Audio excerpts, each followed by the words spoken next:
expédiés essentiellement vers la Chine ñu ne nag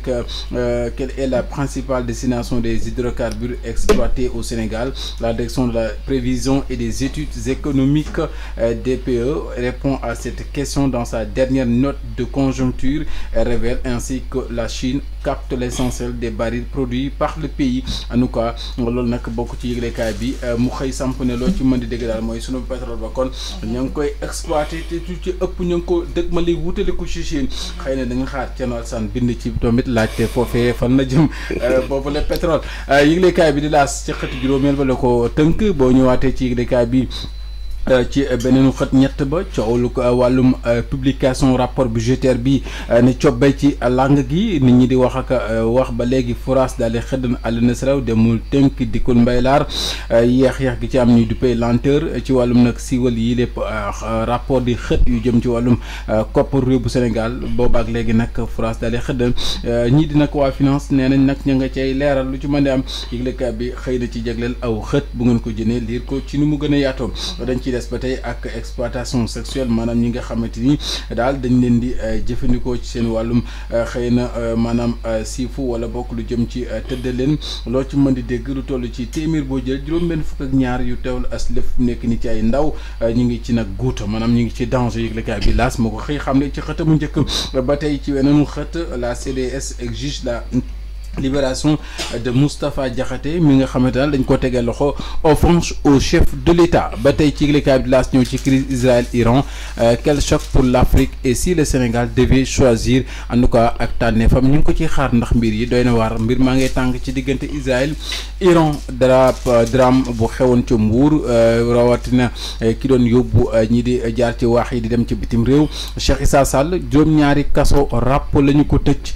ci ginnaaw bi nga xamante ne lañ ko tuumaal ci naan yóbbu ay nit ci géej gi moom nag ci fàttali moo nekkoon njiitalu CDC caisse de dépôt et de consignation ci ngiru Macky Sall moo ko mujjee nekk waaye tamit nekkoon ki nga xamante ni moom moo nekkoon rek foofale ca Mbour maire Mbour en tout cas yëglekaay bi di laas lu la xëy bi nag Yacine ci xëtamu njëkk. Walf Quotidien yëglekaay bi bu groupe Walfadjri dem si yàlla si Lamine Niass ñu ngi koy ñaanal yàlla yeesal yërmande ci moom yëglekaay bi ne loo ci mën di dégg mooy regard extérieur crise Israël-Iran quel choc pour l'Afrique et si le Sénégal devait choisir Abdoulaye Debbo samp professeur ki nga xamante moo di kon par l'ambassadeur Cheikh ki nga xamante moom moo di ambassadeur bii di Cheikh Niang moom nag nekkoon ancien représentant permanent Sénégal auprès des Nations Unies moo ci xëy def jàngat bu yaatu ci Walf Quotidien ñëw ci lu soxal lii di coowal koppar yi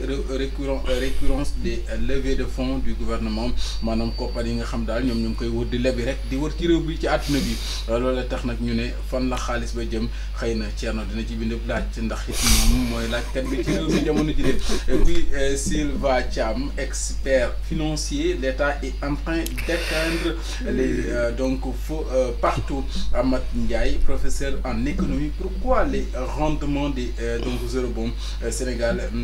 Sénégalais sont-ils si levés en tout cas li jaaxal ñëpp mooy koppar yi daal ñu ngay wër di leb rek wëndeelu wooyu ñu xewal fan yi waaye it ñu ngay leb rek loolu ci mën di dégg daal ñu ngi xaar fan la wànneen di mujj ki gëtam Yacine point actu la ñuy taf point ba tey ci mbirum lu soxal koppar yooyu Cheikh Diba moom la ñu dénk wàllum gafaka gi koppar gi bokk Cheikh Diba ne daal dinañ indi ay li nga xamante moom di kon rapport yooyu le 23 juin dinañ ci indi ay leeral nañ ci retard yi ñuy wax publication des rapports budgétaires le retard installe les soupçons selon Birahim Seck mi nga xam ne moo njëkk a indi question bi ni ki démb ñu ngi ko fi doon jàllale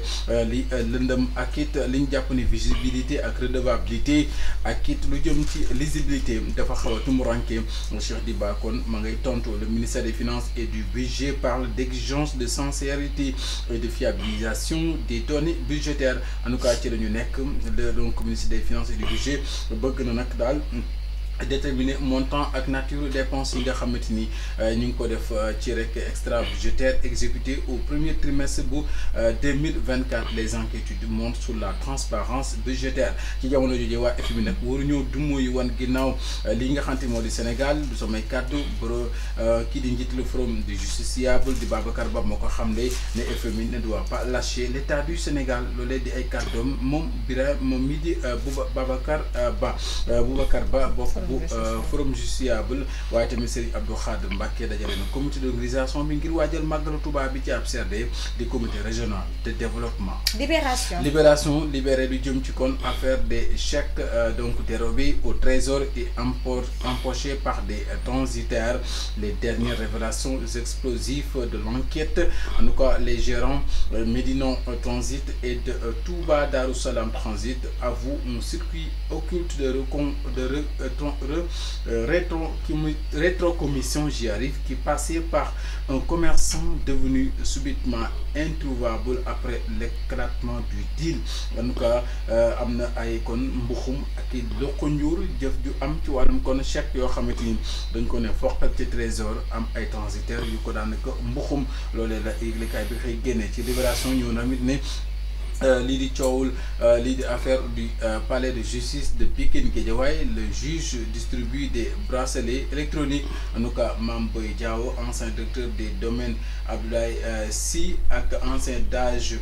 bu ministère de la justice, Daouda Diallo, ancien chef du bureau des domaines et l'ancien chef du cadastre sous bracelet électronique. Un mandat d'amener décerné donc contre Mamadou Gueye qui serait absent du territoire national. Donc la fameuse liste des 26 ministères de la justice. En tout cas loo ci mën dégg fu nekk nii daal am na ci ñoo xamante ni ñu ngi leen di wër ku ci mel ne maam kii di Mamadou Gueye ña jiite woon domaine kenn gis ko bët waaye ñi ci des moom jamono ji nekk daal ñu ngi ci li ñuy wax bracelet électronique ci coow lu ñu leen di toppee ci wàllum luubal. Yacine. L'observateur observé Air Sénégal IATA, en tout cas l'acte de guerre. La compagnie nationale largue donc rend les 4 avions et dénonce la saisie conservatoire de près de 2 milliards de francs CFA opéré par le gendarme mondial de l'aviation civile. Sur ces fonds, la massive aux allures de sommation musculée adressée au directeur régional de l'IATA, Fabrice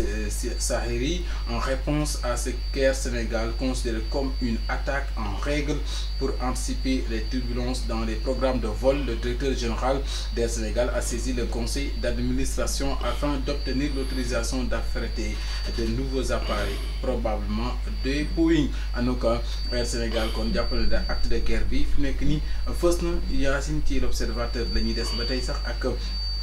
ku ñuy wax li nga xam ne moo di Amina Sarr, actrice par instinct, icône par essence de Saint-Louis au projecteur, l'ascension d'une étoile discrète du cinéma sénégalais. Yëglekaay bi ñëw tamit ci li nga xam ne moo di mort suspecte d'un imam à Médina Chérif, la piste familiale exploitée, l'épouse et le frère en garde à vue. Maanaam ay jabaram ak magam teg dañ leen loxo. En tout cas Fatam takk suuf loolu ndax sax bañ doon sang néew ba lañ leen fa fekk gendarmerie moo ko mujjee arrêté ndax nag dafa am lu takk ci ak Fatom. Yëglekaay bi ñëw ci violence yi nga xamante ni conjugale ci biir négocié yi. Ma femme bat depuis kii de góor la jigéen la góoram jëkkëram di ko dóor mais ma femme moom jabaram moo koy dóor moom ku góor ki nee na ma femme bat depuis que je suis paralysé. Loolee tamit di lu doy waar. En tout cas ñi nga xaar Thierno bind ci blettal ci lu mel ñu xool lan moo ko waral. Yëglekaay bi di l'enquête. Yacine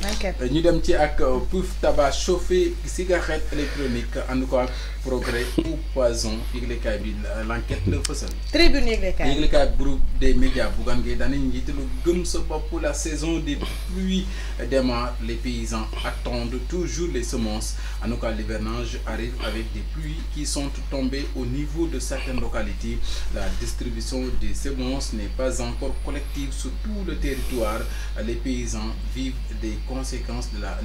la mauvaise récolte d'arachide de la saison passée. En tout cas taw na waaye baykat yi ñu ngi ci guddi gu sët jamono ji ñu ngay seetle jiw gi waaye ñu ci ëpp daanaka mbayum daaw mi tiital na leen ndax lu bon lañ ci jëlee ci récolte. Juróom-ñeent ci ay doomu aadama teg nañ leen loxo ci jaxay. Le frère du maire de Mbour Cheikh Issa Sall juróom-ñaari ati kaso lañ ko dal képp te Yacine. Les échos yëglekaay ñëw ci Assemblée nationale. Tâtonnement à quelques jours de la fin de la session. Le bureau adopte la LFR, loi de finances rectificative, et la DOP et le DOP autant pour moi, le débat d'orientation budgétaire, mais aucune date fixée par la conférence des président. Seules les dates de la révision du règlement intérieur de l'Assemblée nationale ont été fixées. Une autre réunion de président pour fixer le calendrier de l'examen de la LFR et du DOP. En tout cas tâtonnement am na ca ba ca penc moom ginnaaw bi nga xamante ni des ñu daal di jeexal session bi yàggatul. En tout cas bureau ba adopté na nangu na lu jëm ci loi de finances rectificative ak DOP bi waaye tamit amul benn daanaka lu ñu date bu ñu fësal ci conférence des présidents yi te it nag daal di ñu jàpp rek mooy bi ñuy càmbar ak lañ mbëcc révision maanaam xoolaat règlement intérieur bu Assemblée nationale yi nga xam ne fixé nañ ko. am na tamit beneen ndaje boo xamante ni président yi donc ñoo fay daje président yi te it ñoom fixé seen calendrier lay doon ci wàllum LFR bi ak DOP yi ngi léegi les écoles di leen bind ci Assemblée nationale Yacine ak it non implication des anciens internationaux dans l'organisation des JOJ maanaam Jeux olympiques yi de la jeunesse yi le coup de gueule de Amy Mbacké Thiam moom nekkoon nag dawkat bu mag ñëpp ko xam ndax ku ñu yàq gis nga mën a daw ñu ne da ngaa mel ne Amy Mbacké Thiam. On ne peut pas organiser des jeux et des JOJ et ne pas impliquer Amy Mbacké qui a fait 3 Jeux olympiques loolu nag moo sa jaaxal ñëpp Sadio Mané qui a fait les donc Jeux de 2012 n'est pas impliqué de même que de grands experts. Non, nous les souhaitons bon vent, que les Jeux se passent bien, que le Sénégal s'en sorte avec des médailles moom daal fësal na li nga xamante moo di ab naqaru xolam Yacine. ñu ndax kay Tribune Sport. dañ koy tëjee tàggat yaram Tribune Sport la tension monte en attendant les coups de poing mi ngi noonu combat Sa Thiès ak Zarko dimanche prochain la maanaam dibéer gi ñu dëgmal ñuy xaar nag fu wane di mujj këtam ndax tàng na lool ca ndorteel ga li baax ni bu dee noonu nañ nar a sóoree dana tàng jëpp bi def ñam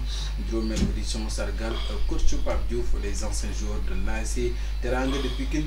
perpétue la tradition Yacine ma yem ci làmb ji ko fay neem sama doole bëriwut. merci ko faral ca Zarko ak Sa Thiès ku daan merci beaucoup Abdoulaye dina jaajëfal bu baax.